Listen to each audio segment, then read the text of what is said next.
যে ভুলের কারণে আপনি একজন ব্যর্থ ইউটিউবার।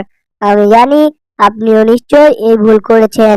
আজকে আমি আপনাদেরকে এমন একটি ভুলের কথা বলবো যা করে থাকলে আপনি জীবনেও ইউটিউবে সাকসেস গেইন করতে পারবেন না। সো কি সেই ভুল জানার জন্য পুরো ভিডিওটি দেখুন। সো যে ভুলটি সবাই করে থাকে সেটি হলো সাবস্ক্রাইব করা। হ্যাঁ, আমি জানি আপনাদের মধ্যে 99% লোকই এই ভুলটি করে থাকে।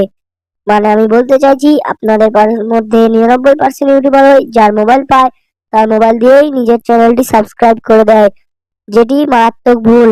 কারণ আপনি যার মোবাইল দিয়ে সাবস্ক্রাইব করে দিচ্ছেন সে তো আর আপনার ভিডিও দেখবে না। যদি কেউ আপনার চ্যানেল নিজেই সাবস্ক্রাইব করে তাহলে সে আপনার ভিডিও দেখবে, কারণ সে এই টাইপের কন্টেন্ট চায়। কিন্তু আপনি যার মোবাইল দিয়ে সাবস্ক্রাইব করে দিবেন সে তো এই টাইপের কন্টেন্ট চায় না। সে কেন এই আপনার ভিডিও দেখবে? সে আপনার ভিডিও অ্যাভয়েড করে চলে যাবে। এর ফলে আপনার ভিডিওর ইমপ্রেশনস কমে যাবে, আপনার চ্যানেল ডাউন হয়ে যাবে, আস্তে আস্তে আপনার চ্যানেলটি ডেড হয়ে যাবে। সো আপনারা এই ভুলটি করবেন না, না হলে আপনিও 2024 সালে এসে চ্যানেল গ্রো করতে পারবেন না। আর আপনি যদি থাম্বনেল না বানাতে পারেন তাহলে আমাদের এই ভিডিওটি দেখে আসুন। দেখা হচ্ছে ওই ভিডিওতে।